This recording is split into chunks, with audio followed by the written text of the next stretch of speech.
Hey guys, welcome to another episode of Real Hazardous. And today's pretty cool because I'm doing a little challenge for myself, a light tackle challenge. And today I'm using 8-pound test to try to catch some kingfish. We're gonna catch some cool fish today, so be sure to stay tuned. About the Real Hazardous, Bud Rogers.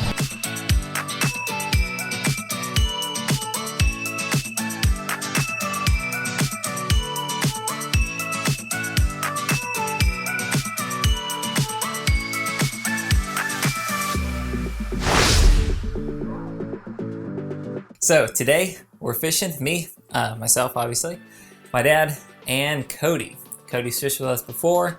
He's a really good fisherman. He does a lot of bass tournaments. Pretty cool. So we're gonna get this bass fisherman offshore to catch some kingfish. For those of you who are bass fishermen, kingfishing is quite a bit different, okay? There's no setting the hook, that dramatic bill dance, snatch that, set that hook. Kingfishing is a finesse game. Even though we're trying to catch 40, 45, 50-pound kingfish, it's a finesse game. We're using light drag and we're letting these kingfish essentially tire themselves out, and then we're kind of guiding them to the boat where we can tail them or gaff them or, whatever we need to do. We go offshore and the bait has kind of been the issue this season. We first looked right at the inlet because a couple days before, that's where we found the bait. I mean, good school. A lot of boats is real easy. But we get there and we look around, 5-10 minutes, we're kind of checking the area that they were last seen, and nothing. And that's the thing about pogies. Last year they were pretty consistent, but pogies can just be there one day and the next day they're just gone. I don't know what it is. I don't know how they just disappear so quick. So we decided to head north to the Nassau Sound because that's usually a good place to get them as well. We get up north and we do find some pogies, so that's good. Interestingly, they say maybe one of the reasons why we're having such a hard time catching the pogies is because we have such clean water. And they say pogies like dirtier water. Not sure why, but it's what it seems to be. And in this case, the water's clean, and where we found them in the Nassau Sound, it was kind of dirtier. There was actually some mud balls, dirty brown water where the pogies were at. So we found them, got some good netfuls, and we headed to our spot, one of the nearshore wrecks offshore. This wreck has been good.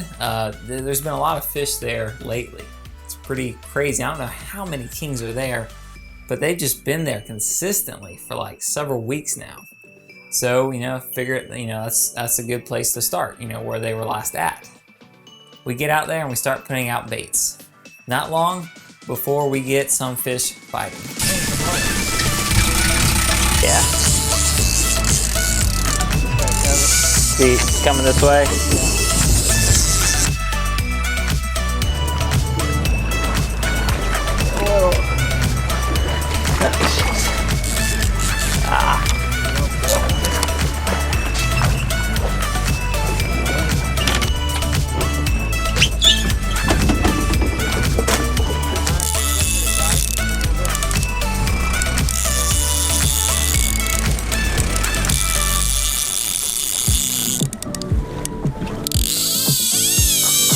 Yeah. Come in, didn't you, brother? Yeah. You remember that part. You run first, bud.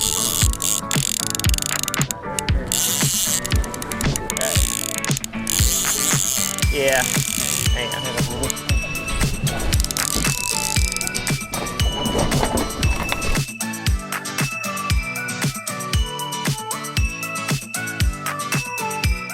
Here's a quick tip for you. Sometimes fighting the kingfish, putting that rod butt against your waist, your belly, or wherever you got it, can be pretty uncomfortable, especially like for kids. So you might want to get like a rod butt cushion. Like we use a Luna Sea cushion. It's a floating rod butt cushion, and it really makes it much more comfortable. I mean, it's more comfortable for everybody, but especially kids. If you fish a lot, you got kids, you might want to bring something like this with you. Can I have that? Oh yeah. There you go.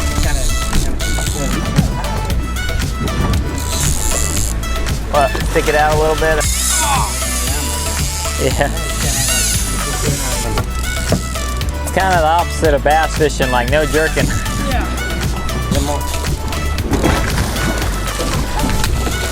There we go. Nice. good fight. Yeah, he's a good fish. There we go.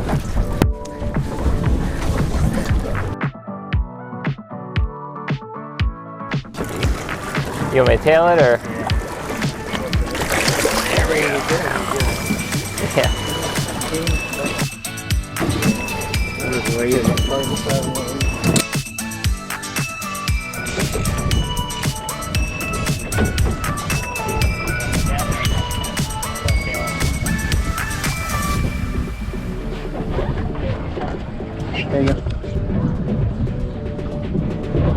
We get kingfish, which is really cool.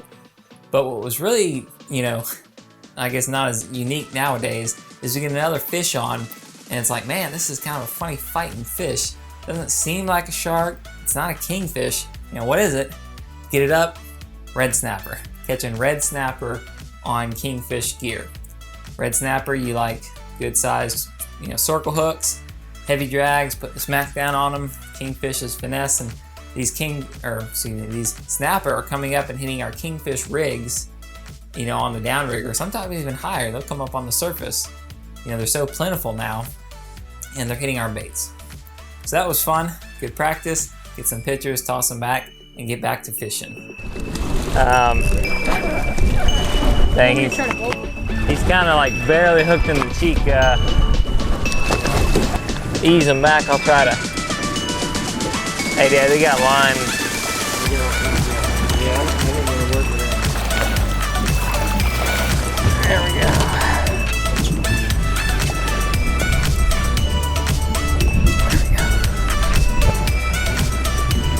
Just watch, yeah.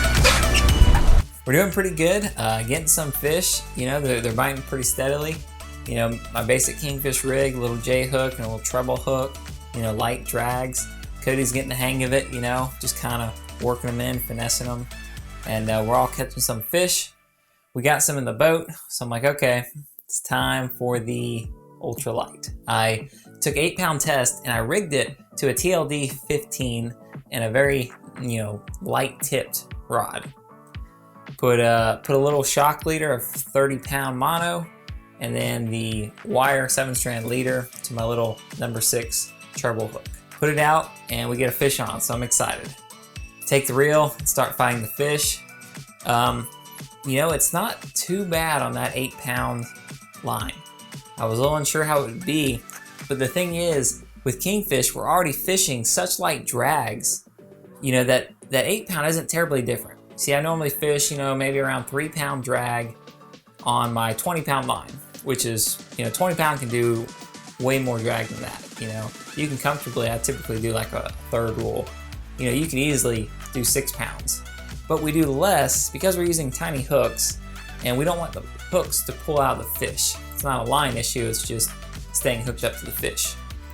So this 8-pound test, it's not terribly different. If I do the 1/3 rule, I can still do almost 3 pounds of drag, which is what I normally do, and you know, not have to worry about the line breaking.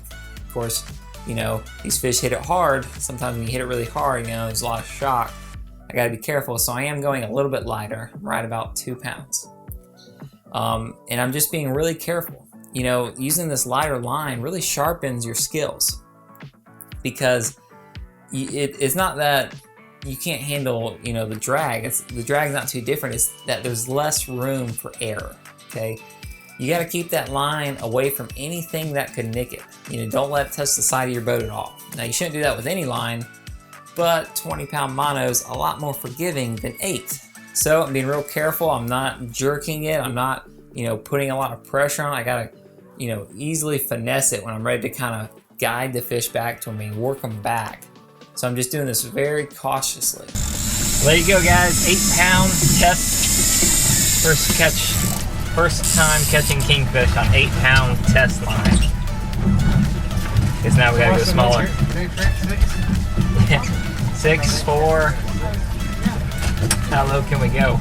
We're trolling the same area. You know, there are a lot of boats in the area, you know, but we're all catching fish, and I'm staying tight on one spot. Remember, when you get fish, stay on that area.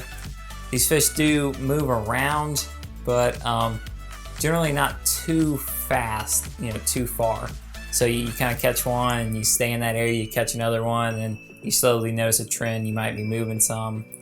So just kind of try to stay on them as best you can. No real science or hard tip, you just don't get too far off. Sometimes the wind and the current makes you go further than you think. If you need to, pick back and run, put a man overboard or just watch your spot to where you need to go. Whoa, another one. Yeah. Yeah. Hey, fish on the other one. Oh, thanks. Oh, go. Triple header. Oh, light one. Here you go. You get the light one there. Yeah. At the end of the day, we're fishing. We see some bait pods up at the top, probably some sardines or cigar minnows. So we troll by that to see what's going on. We get some more hits real quick. I get another one on my 8-pound line. Fight this one. This one's running pretty fast. Sometimes these fish will charge the boat, so you really got to reel to keep it tight. You're not, jerking, but you should have a bend in that rod and just keep it tight. Sometimes you think, oh man, they're off. No, they're charging the boat. You just reel tight. Whatever the case, just assume he's still on real tight. And then if you see an empty hook come back, well then you can slow down. But, not, then you at least don't lose a fish. Better to play it safe. So this last fish, he's fighting pretty crazy, darting in and out. Usually when a fish is darting a lot, changing directions really fast, it's a sign of like a bonito.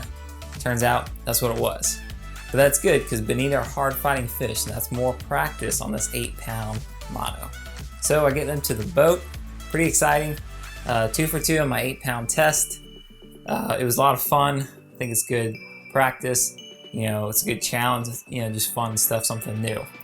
I'm excited about taking this light line challenge to the next level, going even lighter on some next fishing trips coming up. Hope you guys liked the video. Hope you guys learned some stuff, about kingfishing and ultralight. If you got any other questions about things I went through, maybe some details I missed, by all means comment. I'll try to help you out as best as I can. Also, subscribe here on YouTube and click the bell for notifications, and find us on other social media like Facebook and Instagram. Thanks for watching, guys, and we will see you next time.